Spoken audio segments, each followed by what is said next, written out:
Hello guys, a very special good evening to all of you. Welcome back to my channel English with Rajanand. My name is Rajanand. Let's get started today's video. आज के इस video में हम the Hindu editorial का इस video में detail discussion करेंगे। Editorial में जो भी टफ वर्ड्स आएंगे उनकी मीनिंग और उनके एंटोनिम सिनोनिम इस वीडियो में हम साथ साथ डिस्कस करेंगे। वीडियो स्टार्ट करें इससे पहले आप लोगों के लिए एक इम्पॉर्टेंट इन्फॉर्मेशन है। इंग्लिश विद राजानंद के नाम से टेलीग्राम ग्रुप बना हुआ है। ग्रुप का जो लिंक है वो मैंने डिस्क्रिप्शन में पिन कर दिया है, वहाँ से आप ग्रुप को ज्वाइन कर सकते हैं। ग्रुप को ज्वाइन करने के दो मेन बेनिफिट हैं। फर्स्ट बेनिफिट है आपको per day the Hindu newspaper की पीडीएफ जो है वो ग्रुप में मिल जाएगी। सेकेंड बेनिफिट है इंग्लिश से रिलेटेड अगर आपकी कोई क्वेरी है तो उसका भी सलूशन आपको ग्रुप में मिल जाएगा। चलिए स्टार्ट करते हैं आज का editorial. The age of war. War means युद्ध। युद्ध जो है ठीक वो एकदम होने वाला है, एज पर है मतलब कगार पर है। ठीक, आपको थोड़ी इसकी समरी बता देना चाहता हूँ ताकि जो है आपको ये एडिटोरियल पूरी तरीके से समझ में आ जाए। ठीक, इस समय जो है इजराइल इजराइल जो है गाजा पट्टी पर जो है वो बॉम्बिंग कर रहा है। ठीक, और इसी के साथ साथ गाजा पट्टी के साथ साथ लेबनान में जो है हिजबुल्लाह जो कि एक टेररिस्ट ग्रुप है उस पर भी जो है इजराइल बॉम्बिंग कर रहा है। और जो हिजबुल्लाह के मुखिया थे मतलब कि चीफ थे नसरुल्लाह, उनको जो है बॉम्बिंग करके उनको मार दिया है। ठीक, ये थोड़ी सी आपको समरी हो गई ताकि थोड़ा बहुत आपको समझ में आ जाए कि जो हिजबुल्लाह है मतलब जो एडिटोरियल है वो किससे रिलेटेड है। हिजबुल्लाह जो है वो ईरान बैक्ड है, मतलब ईरान जो है हिजबुल्लाह मिलिटेंट ग्रुप को सपोर्ट करता है। आई होप आप लोगों को ये एडिटोरियल समझ में आएगा पूरी तरीके से। तो एज मीन्स होता है कगार पर, वार मीन्स होता है युद्ध। युद्ध जो है एकदम होने वाला है मतलब एकदम कगार पर है। Iran Iran should not give. Iran को नहीं देना चाहिए। ठीक, शुड जो है ये मॉडल वर्ब होती है। ठीक, तो Iran should not give, Iran को नहीं देना चाहिए इजराइल इजराइल को एन एक्सक्यूज, कोई बहाना नहीं देना चाहिए। किस लिए? टू वाइडन द वार, कि जो युद्ध है वार जो है वो और अधिक लंबा खींचे। वाइडन मीन्स और अधिक आगे बढ़े। ठीक, तो कोई भी ऐसा एक्सक्यूज़ जो है ईरान को इजराइल को नहीं देना चाहिए। कहीं ऐसा ना हो कि ईरान थोड़ा सा मतलब कोई एक बम मार दे ताकि जो है इजराइल ईरान की भी बॉम्बिंग करने लगे। ठीक, तो यही कहा गया है कि Iran should not give, Iran को नहीं देना चाहिए इजराइल के यहाँ एनी एक्सक्यूज, कोई भी बहाना नहीं देना चाहिए इजराइल को, जिससे कि टू वाइडन द वार, जो युद्ध है वो और अधिक लंबा छिड़ जाए। सॉरी। अब आप लोगों को हम इस सेंटेंस को किस तरीके से पार्ट्स ऑफ स्पीच में ब्रेक करते हैं वो सिखाते हैं। यहाँ पर जो है ईरान हमारा सब्जेक्ट है, शुड जो है वो मॉडल वर्ब है, नॉट जो है वो एडवर्ब है। एक थोड़ा बेसिक डिफरेंस जान लीजिए। नो जो है वो हमारा होता है वो पार्ट्स ऑफ स्पीच में एडजेक्टिव होता है और नॉट जो है वो एडवर्ब होता है। ठीक, तो नो एडजेक्टिव और नॉट जो है वो एडवर्ब होता है। तो नॉट जो है यहाँ पर एडवर्ब है, गिव जो है वो मेन वर्ब है। मॉडल के बाद हमेशा वर्ब की फर्स्ट फॉर्म यूज की जाती है। आई होप आप लोगों को ये चीज़ समझ में आई होगी। इजराइल जो है वो हमारा नाउन है। एन जो है वो एक्सक्यूज़ के लिए आया हुआ है। एक्सक्यूज़ मीन्स बहाना या कोई ना कोई, मतलब कि ये एक्सक्यूज़ मीन्स बहाना ही होता है। ठीक, एन जो एक्सक्यूज के लिए आया हुआ है। टू जो है प्रीपोजिशन है। वाइडन जो है ये वर्ब की फर्स्ट फॉर्म है। द आर्टिकल है। वार जो है पार्ट्स ऑफ स्पीच पे नाउन है। आई होप आप लोगों को यहाँ तक समझ में आया होगा। मूव करते हैं आगे। अगर आप लोगों को समझ में आए तो इस वीडियो को ज़्यादा से ज़्यादा सपोर्ट करिएगा, क्योंकि मुझे इस टाइम जहाँ पर मैं रिकॉर्ड कर रहा हूँ वहाँ पर मुझे जो मच्छर हैं मॉस्किटोज वो भी जो है अच्छी तरीके से अपना काम कर रहे हैं। पैरों में जो है वो अच्छी तरीके से नोच रहे हैं। ठीक, हर तरीके से। बट मैं फिर भी रिकॉर्ड कर रहा हूँ क्योंकि मुझे लगता है कि कंसिस्टेंसी नहीं टूटनी चाहिए थी इस वजह से, क्योंकि कल जो मैं वीडियो अपलोड नहीं कर पाया था, इसीलिए मैंने किसी भी हालत में जो है आज वीडियो अपलोड करना कुछ सोचा है। The killing of Hassan Nasrallah, जो किलिंग हुई है, किलिंग मीन्स हत्या जो हुई है हसन नसरुल्लाह की। हसन नसरुल्लाह कौन है? ये हैं सेक्रेटरी जनरल ऑफ हिजबुल्लाह। जो हिजबुल्लाह है वो एक मिलिटेंट ग्रुप है। ठीक, यूएस डेजिग्नेटेड मिलिटेंट ग्रुप है। उसके जो ये सेक्रेटरी थे, सेक्रेटरी मीन्स सचिव थे, मतलब मुखिया थे समझ लो। कौन? Hassan Nasrallah. तो हसन नसरुल्लाह की जो हत्या हुई है, किलिंग मीन्स हत्या जो हुई है, वाज वो था one of the most consequential act by Israel. जो इजराइल ने अब तक जो किया है एक्ट्स, जितनी भी कार्यवाहियाँ की हैं उनमें से एक था। वन ऑफ का मतलब होता है में से एक। तो जितनी भी इजराइल ने अभी तक कार्रवाइयाँ की हैं, एक्ट्स किए हैं, उनमें से इंपॉर्टेंट मतलब कॉन्सिक्वेंशियल था, जिसका कुछ परिणाम निकल सके, उनमें से एक था। सिंस सिंस मीन्स जब से the war in West Asia broke out on October 7, 2023 जब से जो वेस्ट एशिया है वहाँ पर वार मीन्स युद्ध जो है ब्रोक आउट मीन्स फैला है, ठीक। जब से वहाँ पर युद्ध शुरू हुआ है, बिगिन हुआ है, कब से, ऑन अक्टूबर 7 2023, 7 अक्टूबर 2023 से जो है वेस्ट एशिया में युद्ध छिड़ा है या फैला है। तो ब्रोकआउट मीन्स छिड़ा हुआ है, मतलब वहाँ पर स्टार्ट हुआ था 7 अक्टूबर 2023 को। तो वेस्ट एशिया में सबसे पहले जो है 7 अक्टूबर 2023 को जो गाज़ा पट्टी के मिलिटेंट्स हैं, फ़िलिस्तीन जिसे कह सकते हैं, या गाज़ा पट्टी के जो मिलिटेंट्स हैं, वो इजराइल में घुस करके जो भी रेस्टोरेंट, जो भी मॉल थे वहाँ पर जो भी बच्चे, मतलब एक जो मैंगो पीपल है, नागरिक है वहाँ का इजराइल का, उसकी जो बहुत ही बुरी तरीके से जो है उनकी हत्या की थी। उसके बाद जो है इजराइल ने रिटेलिएट किया था, मतलब कि जवाबी कार्रवाई की थी गाज़ा पट्टी पर। आई होप आप लोगों को यहाँ तक समझ में आया होगा। 6 दिन बचे हुए हैं सालगिरह होने में, मतलब कि 7 अक्टूबर 2024 को 1 साल पूरा हो जाएगा कि इजराइल जो है बराबर बॉम्बिंग कर रहा है। देखिए सेंटेंस जो है वो द किलिंग से स्टार्ट हुआ है, अक्टूबर 7 2023 पर एंड हुआ है। अब इसे हम पार्ट्स ऑफ स्पीच में ब्रेक करते हैं। द किलिंग, देखिए किल जो है यहाँ पर, किल जो है वो वर्ब होती है, ठीक। जब इसमें हम आईएनजी ऐड कर देते हैं तो ये बन जाता है जिरंड।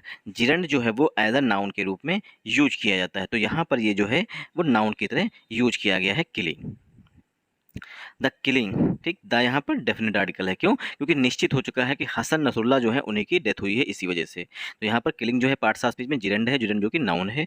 द यहाँ पर डेफिनेट आर्टिकल है, ऑफ जो है प्रीपोजिशन, हसन नसरुल्लाह जो है पार्ट्स ऑफ स्पीच में नाउन है, ठीक। सेक्रेटरी जनरल ऑफ हिजबुल्लाह, ये केस इन अपोजिशन है, इसकी विशेषता बताई गई है कि ये जो हिजबुल्लाह था उसका ये नसरुल्लाह जो है उसका सेक्रेटरी था। और किलिंग के लिए यहाँ पर हेल्पिंग वर्ब जो है वो वाज आई हुई है, किलिंग वाज, जो हत्या थी वो थी, कैसे थी, वन ऑफ द के बाद, नोट डाउन कर लीजिए, वन ऑफ द के बाद नाउन जो है हमेशा प्लूरल फॉर्म में यूज किया जाता है। तो यहाँ पर नाउन जो है वो एक्स लिखा गया, जो कि प्लूरल फॉर्म में यूज किया गया है। वन ऑफ द मोस्ट, ठीक। अब यहाँ पर देखिए द लगा हुआ है क्योंकि मोस्ट लगा हुआ है, ठीक। मोस्ट जो है सुपरलेटिव डिग्री का एडजेक्टिव होता है, इसलिए यहाँ पर डेफिनेट आर्टिकल द का यूज किया गया है, ठीक। तो वन ऑफ द, सॉरी यहाँ पर एक्स लिखा गया है क्योंकि वन ऑफ द के बाद नाउन जो है प्लूरल फॉर्म में यूज किया जाता है। बाई जो है प्रीपोजिशन है, इजराइल जो है नाउन है, सिंस यहाँ पर जो है कंजंक्शन का काम कर रहा है, क्यों, क्योंकि दो सेंटेंसेस को ऐड कर रहा है। दूसरा सेंटेंस कौन सा है, द वार, ये हमारा यहाँ पर सब्जेक्ट हो जाएगा। इसके लिए हेल्पिंग वर्ब जो है वो, सॉरी जो मेन वर्ब है वो यहाँ पर ब्रोक आई हुई है। ब्रोक आउट मीन्स होता है फैलना या स्टार्ट होना। इन जो है वो प्रीपोजिशन है, West Asia parts of speech में नाउन है। ब्रोक आउट जो है फ्रेजल वर्ब होती है, इसका मतलब होता है फैलना या स्टार्ट होना। ऑन प्रीपोजिशन है, अक्टूबर 7 जो है पार्ट्स ऑफ स्पीच में नाउन है, 2023 भी पार्ट्स ऑफ स्पीच में नाउन हो जाएगा। आई होप आप लोगों को यहाँ समझ में आया होगा।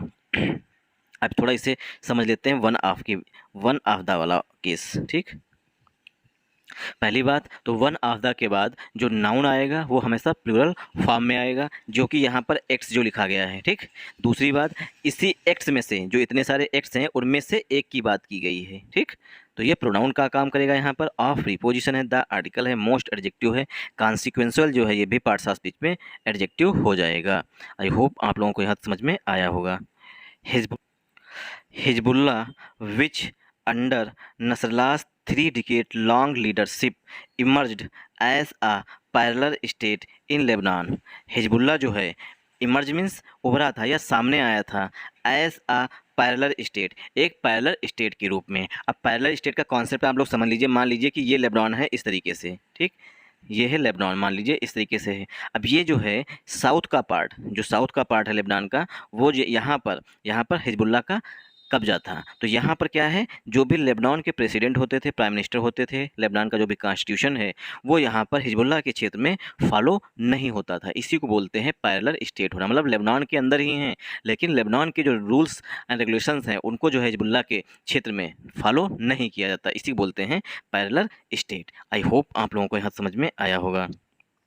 Parallel state in Lebanon, Lebanon में has been seen by the Israelis, Hezbollah, यहाँ पर हिजबुल्ला के लिए हेल्पिंग वर्ब जो है वो हैज आई हुई, Hezbollah has been seen, Hezbollah को देखा जा रहा था। देखिए हैज़ बीन सीन मतलब सेंटेंस जो है पसिव वॉइस में लिखा गया है, देखा गया है। बाय द इजराइलीज, इजराइलीज के द्वारा, जो इजरायली हैं उनके द्वारा हिजबुल्ला को कैसे रूप में देखा गया है, as their most powerful non state enemy. सबसे मोस्ट पावरफुल हिजबुल्ला जो था वो इजराइल का सबसे पावरफुल नॉन स्टेट एनिमी थे, ऐसा एनिमी जो कि उनके स्टेट का नहीं था लेकिन दुश्मन था। तो इजरायली जो है हिजबुल्ला को सबसे मोस्ट पावरफुल एनिमी के रूप में देखते थे। आई होप आप लोगों को यहाँ समझ में आया होगा। अब इसे हम पार्ट 7 स्पीच में ब्रेक करते हैं। हिजबुल्ला ये हमारा यहाँ पर सब्जेक्ट है। हिजबुल्ला के लिए हेल्पिंग वर्ब जो यहाँ पर हैज आई हुई है, ठीक। विच जो है हिजबुल्ला के लिए रिलेटिव प्रोनाउन है। अंडर जो है प्रीपोजिशन है, ठीक।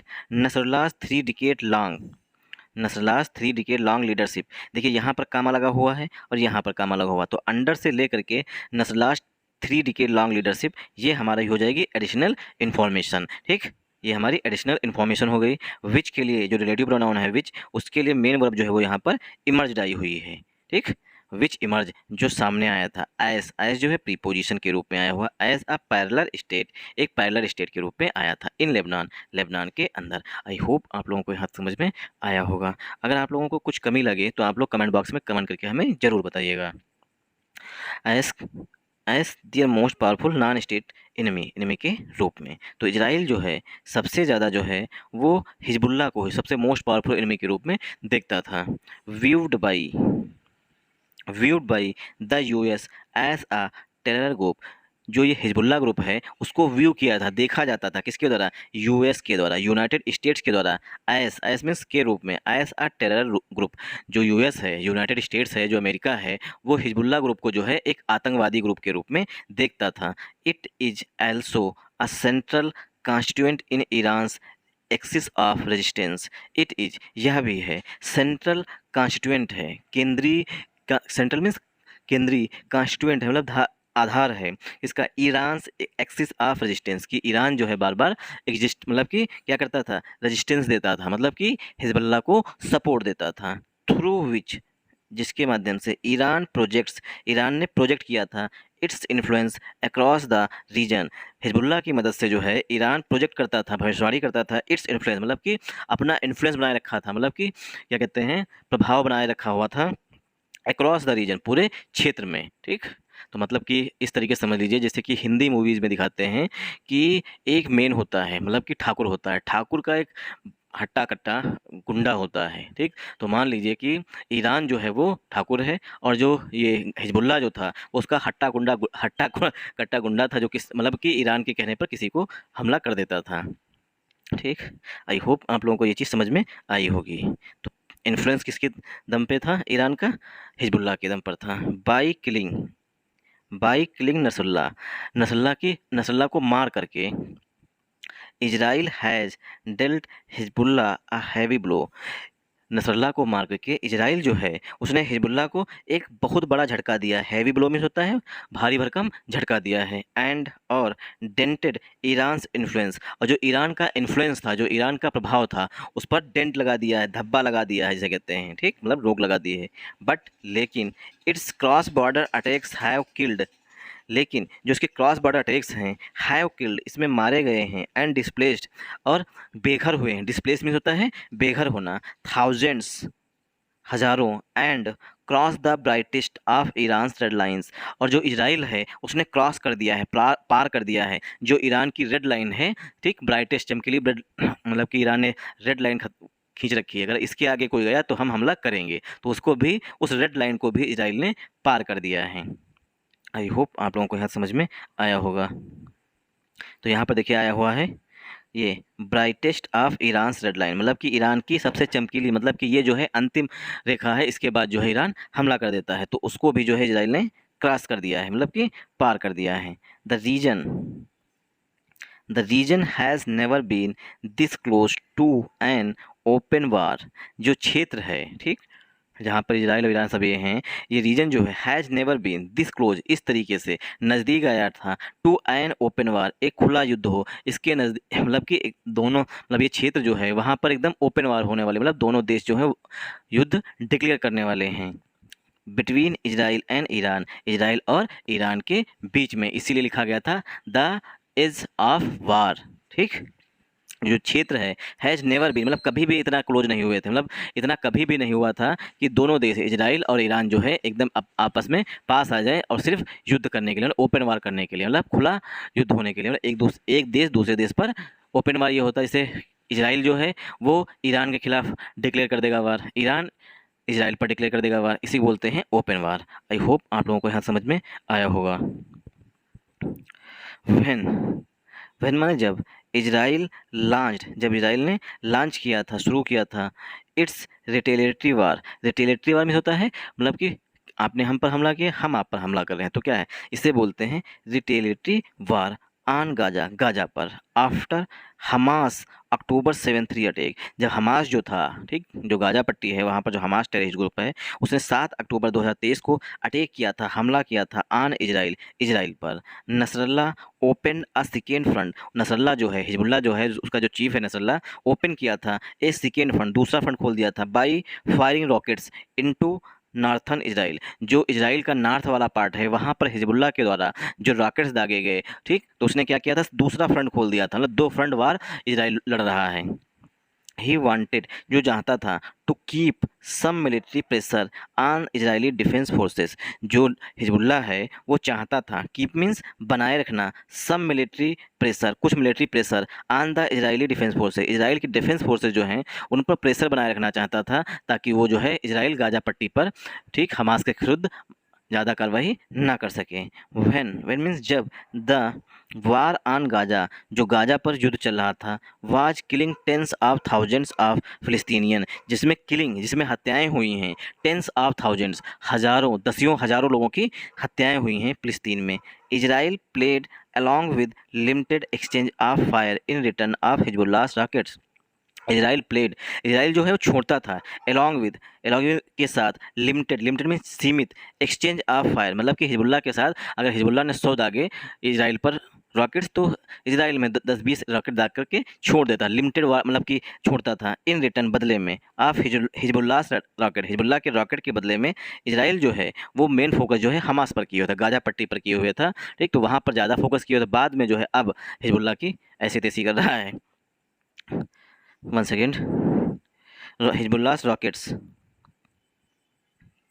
हिजबुल्लाह रॉकेट, व्हेन, जब, its focus was on Gaza, जब इजराइल का जो फोकस था वो गाजा पर था, बट लेकिन after destroying much of Gaza, लेकिन गाजा को अत्यधिक डिस्ट्रॉय करने के बाद, इजराइल टर्न्ड, इजराइल जो है वो मुड़ा, इट्स अटेंशन, इजराइल ने अपना ध्यान देना स्टार्ट किया, अटेंशन में ध्यान, टूवर्ड्स लेबनान, लेबनान की ओर ध्यान देना स्टार्ट किया, एंड और देन ड्रामेटिकली एस्केलेटेड, और बाद में जो है धीरे धीरे उसको एस्केलेट किया है, एस्केलेट मीन्स बढ़ा दिया है, द कन्फ्लिक्ट को, targeting Hezbollah ground functionaries and its commanders and then Nasrallah, target करते हुए इजराइल जो है टारगेट करता रहा हिजबुल्लाह के ग्राउंड फंक्शनरीज, जहाँ पर मतलब कि बंदूकें, एटम्स बम जो भी छिपाए हुए थे उनको पहले टारगेट साधे, उसके बाद कमांडर्स को मारा, उसके बाद जो है जो हिजबुल्लाह के चीफ थे नसरुल्लाह, उनको, उनकी किलिंग की।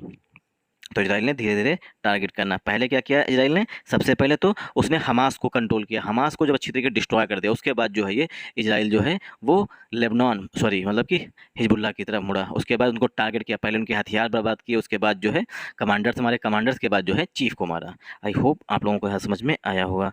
Israel's declared, Israel's declare objective, जो इजराइल का घोषित, इजराइल ने जो घोषणा की है उसका जो ऑब्जेक्टिव है, जो उद्देश्य है, इन द नॉर्थ, नॉर्थ में, इज है टू इनेबल, सक्षम बनाना, द ओवर 60,000 पीपल, जो 60,000 लोग हैं, हु वर डिस्प्लेस्ड, जिनको बेघर कर दिया गया था, बाई हिजबुल्लाह रॉकेट, हिजबुल्लाह के रॉकेट के द्वारा, जो हिजबुल्लाह है उसने इजराइल के नॉर्थ पार्ट पर जो है वहाँ पर रॉकेट दागे, जिससे 60,000 इजराइल के नागरिक जो है वो बेघर हुए थे, उनको जो है फिर से रिस्टोर करने की है, to return to their homes, उनको वापस अपने घर में वापसी दिलाने का मेन ऑब्जेक्टिव है इजराइल का, ठीक। तो क्या हुआ, हिजबुल्लाह जो है उसने इजराइल के नॉर्थ पार्ट पर जो है, ठीक, वहाँ पर बम दाग, मतलब रॉकेट्स दागे, जिससे जो 60,000 इजराइल के नागरिक हैं उन्होंने नॉर्थ पार्ट, मतलब इजराइल का नॉर्थ हिस्सा जो है उसे छोड़ दिया, ठीक। अब क्या है, इजराइल का मेन मोटिव है, जो 60,000 लोग अपने मतलब घर छोड़ करके भागे थे, उनको फिर से वहीं पर रिटर्न करने का मेन मोटिव है। आई होप आप लोगों को यहाँ समझ में आया होगा।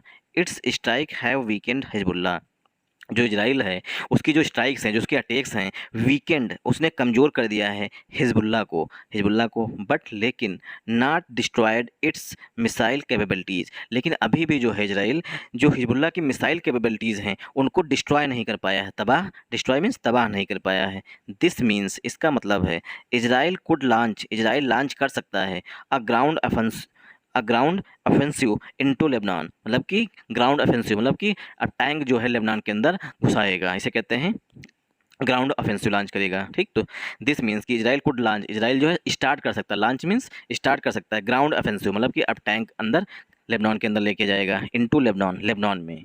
आई होप आप लोगों को यहाँ समझ में आया होगा। Seeking, one second, seeking to push Hezbollah to the north of the Litani river and carve a buffer on the border. Seeking, जो इजराइल है वो चाह रहा है टू पुश हिजबुल्लाह, हिजबुल्लाह को पीछे धकेलना, to the north, north Lebanon की तरह। ठीक, कहाँ पर? लिटनानी जो है ये लिटनी रिवर के पीछे धकेलना चाहता है। And carve a buffer, curve a buffer means अपने चारों ओर जो है इजराइल एक घेरा बना लेना चाहता है ऑन द बॉर्डर, बॉर्डर पर। ठीक, ए ग्राउंड ऑफेंसिव वुड डिस्प्लेस, जो ग्राउंड ऑफेंसिव है, जो इजराइल जो टैंक और मिसाइल्स दागेगा उसके बाद क्या होगा? ग्राउंड ऑफेंसिव वुड डिस्प्लेस कर सकता है, बेघर कर सकता है, एंड किल मार सकता है tens of thousands of people in Lebanon, Lebanon में हज़ारों दसियों हज़ार लोगों को जो है घर से बेघर कर सकता है, उनको मार सकता है अगर लेबनान जो इजराइल है उसने अपना ground offensive, ground attack start कर दिया है तो। Which is reeling under deep economic pains, जो कि वहाँ के लोग हैं वो रील अंडर गुजर रहे हैं डीप इकोनॉमिक पेंस मतलब अत्यधिक इकोनॉमिक आर्थिक कष्टों से गुजर रहे हैं। इजराइल्स इन्वेजन, इजराइल का जो अटैक है ऑफ गाजा, गाजा का इज वो है yet to meet its declared objective, जो इसका डिक्लेयर्ड है, जिस वजह से इजराइल ने हमला किया है ठीक हिजबुल्लाह पर, वो अभी भी नहीं मिला। इज येट टू मीट, वो अभी भी पूरा नहीं हुआ है। ऑफ डिस्ट्रॉइंग हमास, हमास को डिस्ट्रॉय करने का, and securing the release of hostages, और हॉस्टेजेस जो हैं हमास के पास उनको सुरक्षित रिलीज करने के लिए छुड़वाने का अभी भी टारगेट पूरा नहीं हुआ है। आई होप आप लोगों को यहाँ समझ में आया होगा। There is no guarantee, there is no guarantee, कोई भी गारंटी नहीं है दैट कि Israel could quickly meet its objective. मैं जहाँ पर वीडियो रिकॉर्ड कर रहा हूँ ना तो लाइट है, ठीक, मतलब सबसे ऊपर छत पे बैठा हुआ ना है तो यहाँ पर लाइट है, ना ही तो फ़ैन लगे हुए हैं, ठीक, अंधेरे में रिकॉर्ड कर रहा हूँ। और मच्छर जो है वो पूरी तरीके से पैरों में लिपटे हुए हैं, क्योंकि लोअर फुल पहने हुए उसके बावजूद जो है पैरों में अच्छे तरीके से खून निकाल रहे हैं। तो इसलिए वीडियो मैं यहीं तक रखता हूँ, ठीक। कल से जब मैं रूम पर पहुँच जाऊँगा तो वहाँ पर प्रॉपर वीडियो तब कल से आएंगे। Thanks for watching this video once again. जय हिंद, जय भारत।